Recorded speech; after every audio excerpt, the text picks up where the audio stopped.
Hello అండి అందరికీ welcome to my channel Akhilasri.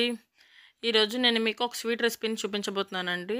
సేమియా అని అంటారు కదా, అదే సన్న సేమియా అని కూడా అంటారు. సో ఆ సేమియాతో మనం పాయసం ఎలా చేసుకోవాలో మీకు ఈ వీడియోలో చూపిస్తున్నాను. వీడియోని స్కిప్ చేయకుండా ఎండ్ వరకు చూసేయండి.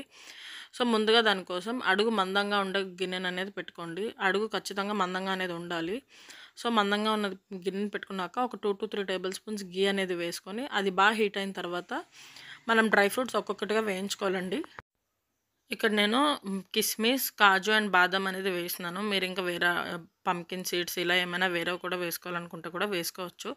అన్నీ కూడా లైట్ గోల్డ్ కలర్లోనే వేగాలండి. సో బాగా ఎక్కువ వేడెక్కిపోయినా లేదు అంటే అడుగు మందంగా లేకపోయినా డ్రై ఫ్రూట్స్ అనేవి మాడిపోతాయి. సేమియా టేస్ట్ అంతా కూడా పాడైపోతుంది. సో అడుగు మందంగా ఉన్న గిన్నెలు ఇవన్నీ ఒక్కొక్కటిగా ఫ్రై చేసుకోండి. అండ్ అలాగే ఒకదాని తర్వాత ఒకటి వేసుకొని మాత్రమే ఫ్రై చేసుకోవాలండి. అన్నీ కూడా సిమ్‌లో పెట్టే ఫ్రై చేసుకోవాలి. ఒకేసారి మొత్తం అన్నీ వేసుకుంటే ఒకటి వేగుతుంది, ఒకటి వేగదు. సో అందుకే ముందు ఒక్కొక్క డ్రై ఫ్రూట్‌ని సెపరేట్‌గా వేయించుకొని పక్కకు పెట్టుకోండి. సో డ్రై ఫ్రూట్స్ అన్నీ వేయించేసుకొని పక్కకు తీసుకున్న తర్వాత ఇక్కడ సేవియాన్ అనేది కొంచెం వేసుకుంటే సరిపోతుందండి. సో మీరు తినే క్వాంటిటీని బట్టి చేసుకోండి.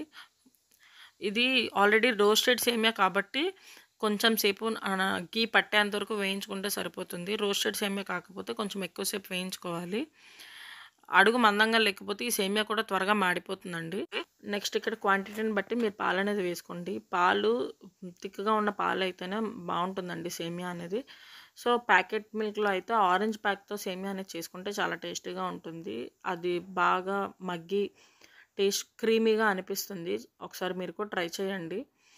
సో ఆ పాలు కాచి చల్లార్చమైనా పర్లేదు, లేదు డైరెక్ట్‌గా ప్యాకెట్ నుంచి అయినా వేసేసుకోవచ్చు. పాలన్నీ వేసుకున్న తర్వాత మరిగి ఒక పొంగొచ్చినప్పుడు పైనున్నదంతా డస్ట్ లాగా ఒక తిట్టులా ఫామ్ అవుతుందండి. సో అది తీసేసుకుంటే మనకి చూడటానికి కూడా క్లియర్ టెక్స్చర్‌లో బాగుంటుంది అప్పుడు సేమియా అనేది. సో మొత్తం అంతా క్లియర్‌గా ఫామ్ అయిపోయిన తర్వాత ఇప్పుడు మనం అందులోనే సేమియా ఒక ఉడుకు పట్టిన తర్వాత